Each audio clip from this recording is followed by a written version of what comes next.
Hello friends, आज हम लोग गुड्स एंड सर्विस टैक्स यानी कि जीएसटी पढ़ेंगे। वस्तु एवं सेवा कर।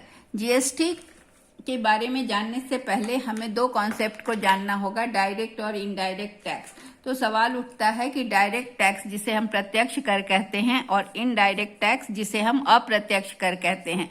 तो डायरेक्ट टैक्स क्या है, पहले ये समझ लें। डायरेक्ट टैक्स वह टैक्स है जिसका बर्डन को हम दूसरे पर शिफ्ट नहीं कर सकते हैं। मतलब डायरेक्ट टैक्स ऐसा होता है कि जिस पर इम्पोज किया जाता है उसी को वो टैक्स पे करना पड़ता है। सो इसका बर्डन इज नॉन ट्रांसफरेबल। ठीक है, नॉन ट्रांसफरेबल। डायरेक्ट टैक्स जो है वो नॉन ट्रांसफरेबल होता है, हम इसको किसी दूसरे पर ट्रांसफर नहीं कर सकते हैं। अब इसमें क्या है कि कौन कौन सा टैक्स इस तरह का होता है जिसको हम नहीं ट्रांसफर कर सकते हैं। तो वो है income tax, income tax, corporation tax, gift tax, wealth tax. ठीक है, तो ये सारे टैक्स जो हैं ये डायरेक्ट टैक्स हैं जिनको हम लोग ट्रांसफर नहीं कर सकते हैं। और इनडायरेक्ट टैक्स जो होता है वो अप्रत्यक्ष कर होते हैं जिनको कि हम ट्रांसफर कर सकते हैं, दूसरे पर शिफ्ट करते हैं। तो ये क्या होता है कि इस तरह का टैक्स था पहले, जब जीएसटी के आने के पहले ये टैक्स था excise duty, sales tax, VAT, service tax, ये सारी चीजें थी पहले। तो जिसको कि क्या करता था कि जो भी कोई, जैसे सर्विस टैक्स, हम कहीं रेस्टोरेंट में गए, कहीं सैलून में गए, कहीं भी हमने सर्विसेज ली वहां की, तो वो सर्विस टैक्स सरकार को देता है रेस्टोरेंट वाला, सैलून वाला, लेकिन वो वसूल करता है हम कस्टमर से, हम जैसे लोगों से। हम लोग उसको पे करते, हमारे ये बिल में वो पहले वैट लगा के ले लेता था, अब तो और उसके बाद वो सरकार को पे करता था। तो जीएसटी क्या है? जीएसटी एक इनडायरेक्ट टैक्स है जो कि पूरे देश में कब से इम्प्लीमेंट हुआ? 1 जुलाई 2017 को। ठीक है, तो ये 1 जुलाई 2017 को थ्रू आउट द कंट्री में इसको लागू किया गया। ये इस बिल को पास करने के लिए बिल की संख्या थी, ये जो बिल आया, इस बिल की संख्या थी 122, मतलब 122वां बिल था, जो कि कौन सा संशोधन था? और 101वां संशोधन था। इसके जरिए इस बिल को लाया गया। ये बिल 2000 में अटल बिहारी वाजपेयी जब प्राइम मिनिस्टर थे उनके समय में ये बिल को लाया गया था, लेकिन उसको पास होने में करीब 16 से 17 साल लग गए। 2016 में प्रेसिडेंट ने 8 सितंबर 2016 को प्रेसिडेंट ऑफ इंडिया ने इसको साइन किया। ठीक है, उसके बाद 1 जुलाई 2017 से ये पूरे देश में इम्प्लीमेंट हुआ। ये सबसे पहले जीएसटी कहाँ आया था दुनिया में? तो सबसे पहले ये जीएसटी आया था फ्रांस में, 1954 में फ्रांस में आया था, जो कि कनाडा मॉडल पे लाया गया था। और इसमें भारत में इसकी सिफारिश किसने की थी, किसने रिकमेंड किया था? तो ये केलकर कमेटी के रिकमेंडेशन पर जीएसटी भारत में लगाया गया और इसमें 17 टाइप्स के इनडायरेक्ट टैक्स को इंक्लूड किया गया, जिसमें excise duty, service tax, VAT, sale tax इत्यादि थे। अब ये टैक्स जो है ये इसका टैगलाइन है।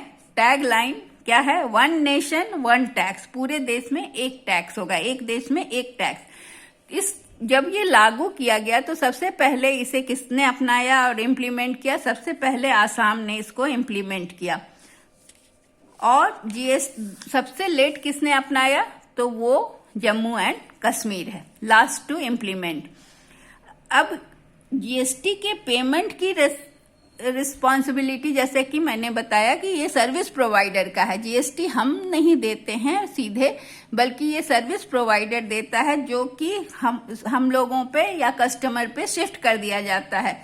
क्योंकि यह इनडायरेक्ट टैक्स है, अप्रत्यक्ष कर है और ट्रांसफरेबल है, इसका नेचर है कि ये इसका बर्डन को हम शिफ्ट कर सकते हैं, तो इसलिए इसे इनडायरेक्ट टैक्स की श्रेणी में रखा गया है। और डायरेक्ट टैक्स में हमारे उसके बर्डन को हम लोग नहीं शिफ्ट कर सकते हैं। तो डायरेक्ट टैक्स में कौन कौन से टैक्स मैंने पहले भी बताया, corporation tax, income tax, property tax, gift tax, wealth tax. तो इनकम जिसका है वही देगा टैक्स। मेरे इनकम का टैक्स दूसरा कोई नहीं दे सकता है। कॉरपोरेशन, जो मेरा घर है, जो मैंने फ्लैट लिया है, उसका टैक्स भी मेरे नाम से है तो मुझे ही देना है। प्रॉपर्टी भी मैंने इनहेरिट किया तो मुझे देना है। अगर गिफ्ट मुझे मिला है तो गिफ्ट टैक्स भी मैं ही दूंगी। तो ये सारी चीजें जो हैं वो जिसके नाम से होता है, जिसको प्राप्ति होती है, वही वो टैक्स देता है। जीएसटी को इंट्रोड्यूस किया गया था, क्योंकि सिंगल टैक्स को पूरे देश में मेंटेन करने के लिए, जो कि इसका टैगलाइन भी है कि वन नेशन वन टैक्स, ये हमने अभी बताया था। ठीक है, अब क्वेश्चन है कि जीएसटी क्यों जरूरी था? जब पहले से टैक्स सिस्टम था ही तो जीएसटी क्यों जरूरी हुआ? तो जब जीएसटी नहीं लगा था तब उस समय क्या था कि इनडायरेक्ट टैक्स में प्रॉब्लम था। क्या प्रॉब्लम था? दो तरह के प्रॉब्लम थे। एक था कैस्केडिंग इफेक्ट, दूसरा था lack of uniformity in tax structure. तो कैस्केडिंग इफेक्ट था और समानता का अभाव था टैक्स स्ट्रक्चर में। तो अब हम देखेंगे कि कैस्केडिंग इफेक्ट क्या है और लैक ऑफ यूनिफॉर्मिटी क्या बताता है हमें। तो कैस्केडिंग इफेक्ट का मतलब होता है टैक्स ऑन टैक्स, मतलब जो टैक्स ऑलरेडी है उस पर और टैक्स लगा दिया गया था। हमारे देश में ऐसी व्यवस्था थी कि टैक्स पर ही टैक्स और लगा दिया जाता था, तो इसे हम कैस्केडिंग इफेक्ट कहते हैं। तो tax on taxable at each level. अब क्या होता था कि हर लेवल पर टैक्स लग रहा है, तो पहले एक बार टैक्स दिए, फिर दोबारा टैक्स दिए, तो टैक्स ऑन टैक्स। एक बार टैक्स देने से बात खत्म नहीं होती थी, फिर हमें टैक्स देना होता था, बार बार हर लेवल पे प्रोडक्शन के टैक्स देना होता था, जिसको कि हम यहाँ समझते हैं कि जब जीएसटी नहीं था तो क्या होता था और जब जीएसटी लग गया तब क्या होता है।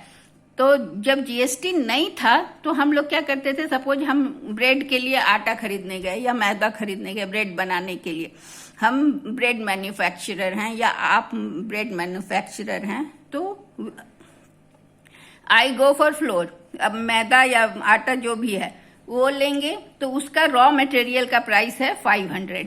ठीक है, तो जब जीएसटी नहीं था तो हमें रॉ मटेरियल पे 10 रुपया टैक्स देना हुआ। तो जब प्राइस ऑफ रॉ मटेरियल पे हम 10 रुपया टैक्स दिए तो हमारा कितना हो गया कॉस्ट? वो 10 तो हम जोड़ेंगे ना कि हमारा वो कॉस्ट में आ गया ना, तो प्राइस ऑफ रॉ मटेरियल कितना हो गया? 510। अब फिनिश्ड प्रोडक्ट जो बना उसका वैल्यू ऐड करेंगे कि उसमें मान लो आटा से जब ब्रेड बन गया तो उसमें वैल्यू एडेड होके वो 600 रुपीज का वैल्यू एडेड हुआ, तो वो आइटम हो गया 610 रुपीज का। ठीक है, अब 610 रुपीज का हो गया तो फिर इस लेवल पर भी फिर गवर्नमेंट ने टैक्स लगा दिया 15 रुपीज। तो ये वस्तु का मूल्य कितना हो गया? 625। ठीक है, तो ये हमें यहाँ पर कितना टैक्स देना पड़ रहा है? 10 यहाँ और 15 यहाँ, तो 25। दो लेवल पर टैक्स देना पड़ा। इसी तरह से अगर और लेवल पे हम काम करते, 3-4 लेवल पर होता, रॉ मटेरियल का प्रोसेसिंग होता, फिर उसको फिर ये करते, तो हर लेवल पे हम टैक्स देते तो टैक्स का रेट बढ़ता चला जाता। लेकिन जब जीएसटी लग गया तो क्या हो गया?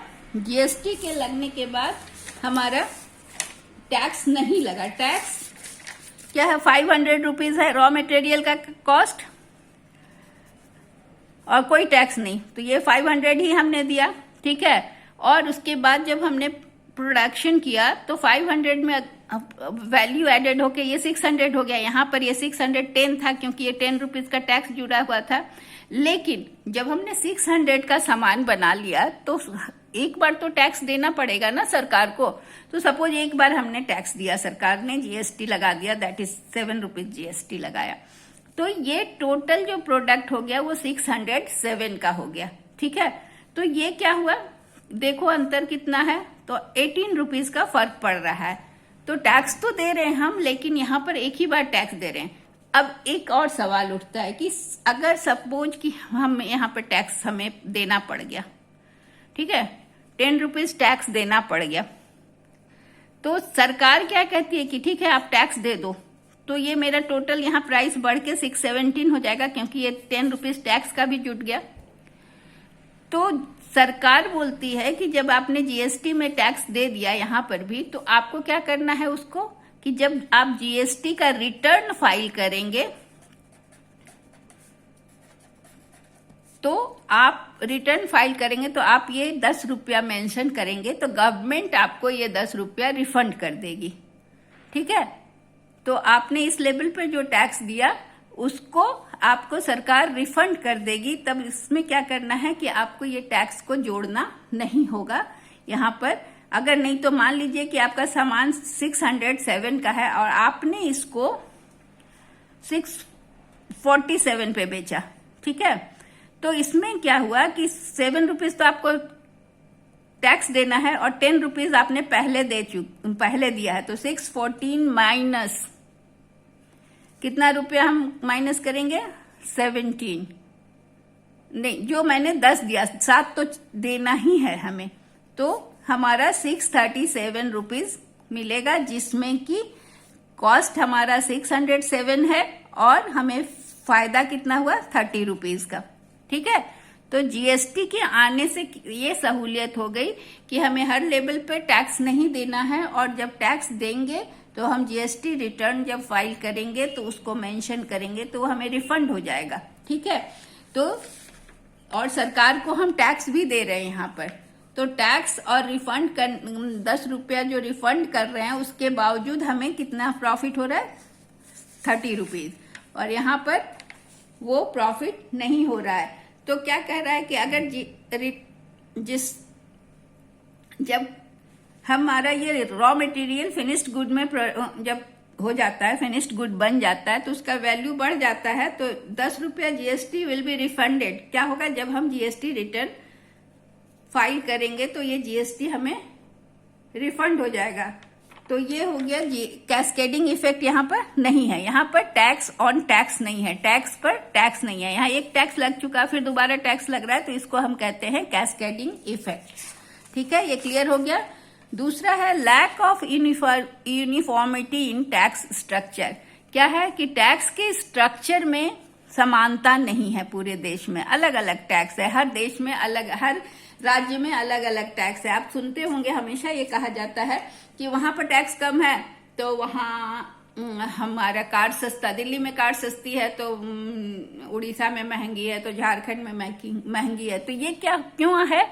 क्योंकि हर स्टेट में अलग अलग टैक्स होता है। कहीं 12% होता था, कहीं 18% होता था, कहीं पर 16%। तो ये अलग अलग टैक्स होने से हमें पता ही नहीं चलता था कि कौन सा सामान कहाँ से लिया जाए, और इससे क्या करते थे कि लोग दूसरी जगह से जाकर टैक्स ले आते। हमारे यहाँ भी झारखंड और बंगाल में ऐसा है कि कुछ चीजें बंगाल में सस्ती मिलती हैं, टैक्स कम लगता है, तो लोग वहां से जाकर ले आते हैं। लेकिन अब जब से जीएसटी इम्प्लीमेंट हो जाएगा तो क्या होगा कि पूरे कंट्री में एक जैसा टैक्स लगेगा और आप कहीं से भी सामान खरीदेंगे तो आपको एक सेम दाम पर मिलेगा। तो इसको हम देखते हैं कि all states were not charging uniform tax before GST. ठीक है, जीएसटी के पहले कोई सारे राज्य जो थे एक जैसा टैक्स नहीं वसूल करते थे। वहां क्या था? वैट था, वैल्यू एडेड टैक्स, जो कि हर स्टेज के प्रोडक्शन पर लगता था। तो अब जीएसटी क्या किया? जीएसटी आने से यूनिफॉर्मिटी आ गया। अब हर स्टेट, कोई भी स्टेट अलग अलग चार्ज नहीं कर सकता है, और गाइडलाइंस क्या हो गया कि टैक्स का गाइडलाइंस आ गया कि टैक्स का बंटवारा होगा। कैसे बंटवारा होगा? तो स्टेट के बीच में और सेंटर के बीच में, सेंटर के बीच में और स्टेट के बीच में, सेंटर के बीच में और यूनियन टेरिटरी के बीच में। तो ये सारा चीज हमको कैसे बंटवारा होगा ये देखना होगा कि अब टैक्स जो है सरकार, सेंट्रल गवर्नमेंट तो लेगी ही लेगी, स्टेट गवर्नमेंट में अब ये देखना है कि कौन सा टैक्स किस स्टेट को मिलेगा। तो इसको हम आगे देखते हैं कि जीएसटी कैसे इम्पोज होता है। तो ये पहला है इंट्रा स्टेट, जिसमें कहते हैं राज्य आंतरिक, मतलब राज्य के अंदर या राज्यांतरिक।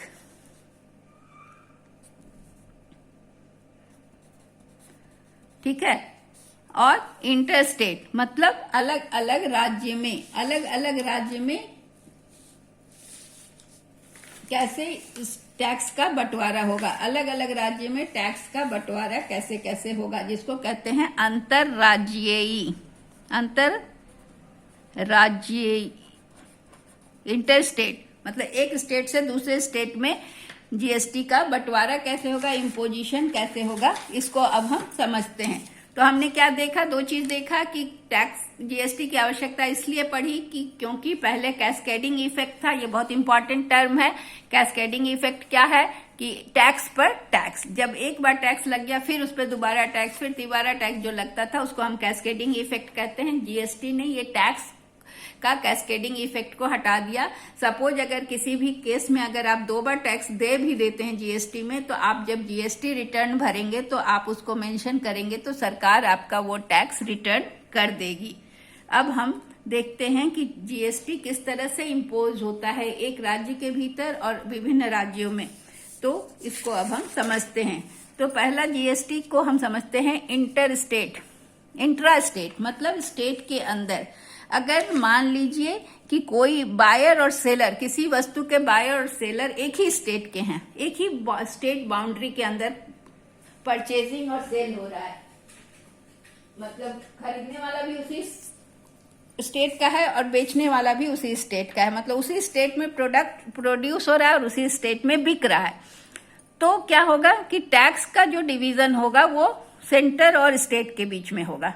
मतलब क्या हुआ कि सेंटर को मिलेगा, मान लीजिए 18% का जीएसटी है तो 9% GST will go to centre as CGST, central goods and services tax, क्योंकि सेंटर को आमदनी कहाँ से होगी, तो जीएसटी में जो भी लगेगा तो उसका 50% पार्ट सेंटर का होगा, चाहे वो किसी भी स्टेट में लगे। तो 50% सेंटर को जाएगा और 50% अब किसको जाएगा ये देखना है। तो मान लीजिए कि हमने क्या बताया कि अगर किसी वस्तु के प्रोड्यूसर और सेलर दोनों एक ही स्टेट के बाउंड्री में हैं, सपोज कि वो राजस्थान के बाउंड्री में है, तो क्या होगा 18% का जो जीएसटी मिलेगा तो 9% मिलेगा सेंट्रल गवर्नमेंट को और 9% राजस्थान गवर्नमेंट को मिलेगा, क्योंकि वहीं प्रोडक्शन हुआ है और वहीं सेल हुआ है।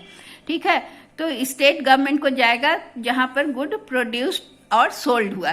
तो इसको क्या कहते हैं, ओरिजिन बेस्ड टैक्स। जहां पर सामान का ओरिजिन हुआ वहीं पर टैक्स मिला तो टैक्स बढ़ गया उस ओरिजिन वाले स्टेट और सेंटर के बीच में, क्योंकि tax is levied where the product is created. Origin based tax क्या होता है, जहां वो टैक्स होता है जहां पर सामान क्रिएट हुआ है या प्रोडक्ट का क्रिएशन हुआ है वहीं पर टैक्स लगता है, तो उसे ओरिजिन बेस्ड टैक्स कहते हैं।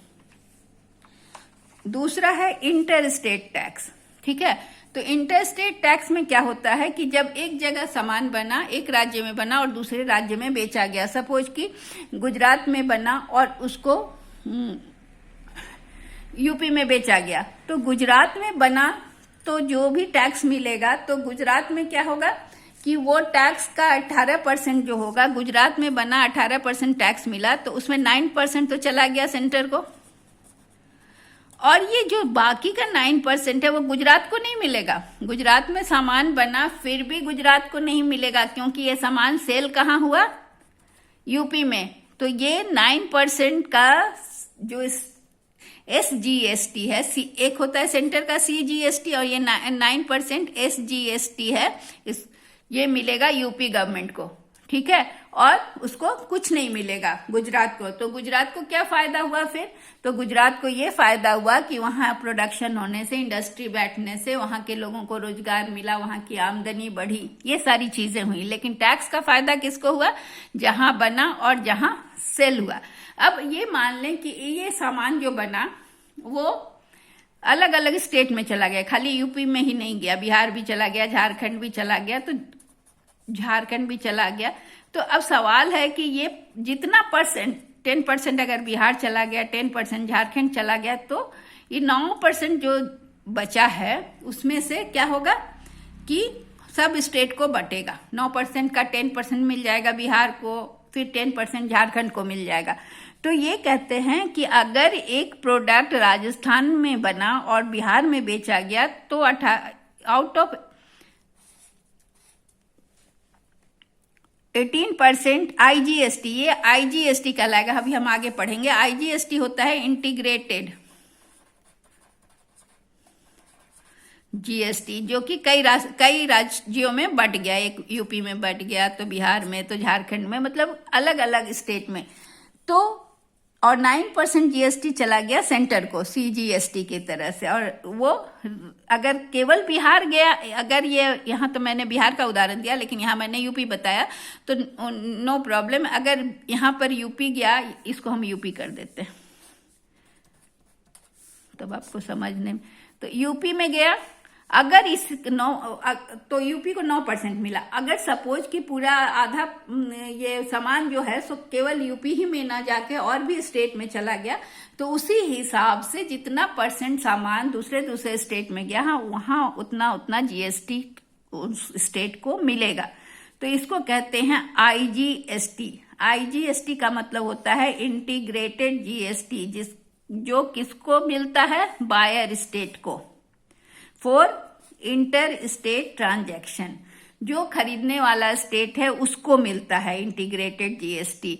तो अगर 4 स्टेट खरीद रहा है तो चारों में बटेगा, अगर 2 स्टेट खरीद रहा है तो दोनों में बटेगा, अगर 1 स्टेट खरीद रहा है तो पूरा 9% उसको मिल जाएगा। तो इसे हम कहते हैं इंटीग्रेटेड। आई थिंक ये क्लियर हो गया होगा, समझ में आ गया होगा आप लोग को। अब हम आगे बढ़ते हैं। फिर है कि आईजीएसटी क्या है? जैसे उसको हमने कहा origin based tax intra state में, कि जहां वो सामान बना वहीं बिक गया, तो उसको हम ओरिजिन बेस्ड बताए थे। अब आईजीएसटी जो है, इंटीग्रेटेड जीएसटी जो है, इसको कहते हैं डेस्टिनेशन बेस्ड टैक्स। क्यों? क्योंकि जहां जहां ये गया सामान, सेंट्रल का छोड़ देते हैं, सेंट्रल का हर टैक्स में 50% बंधा हुआ है, तो वो 50% सेंट्रल को चला गया। बाकी का 50% में डेस्टिनेशन बेस्ड टैक्स हुआ, कि जहां जहां पर प्रोडक्ट डिस्ट्रीब्यूट हुआ वहां वहां टैक्स, जहां जहां प्रोडक्ट गया वहां वहां टैक्स चला गया। तो product will be taxable where it is sold. ठीक है, तो यहां क्या हुआ कि इसमें जहां पर बेचा गया वहां पर उस स्टेट को टैक्स मिल गया। ठीक है,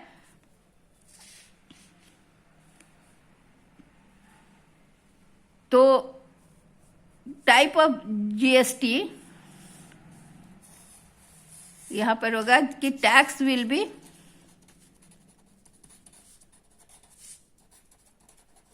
paid to that state where the good is sold. ठीक है, जिस स्टेट में बांटा गया उस स्टेट में इसे बेचा गया। अब जीएसटी का टाइप देखते। पहले लोग घबरा गए, जैसे जीएसटी आया तो सोचे कि 4 तरह का जीएसटी है, चारों पे करना होगा, इसके लिए बहुत हंगामा हुआ। लेकिन लोगों को जब समझ में आया तब ये हुआ कि 2 ही तरह का टैक्स पे करना है, चाहे किसी को। तो सीजीएसटी क्या है? सीजीएसटी सेंट्रल जीएसटी है, टैक्स है जो 50% शेयर ऑफ जीएसटी है। मतलब कि अगर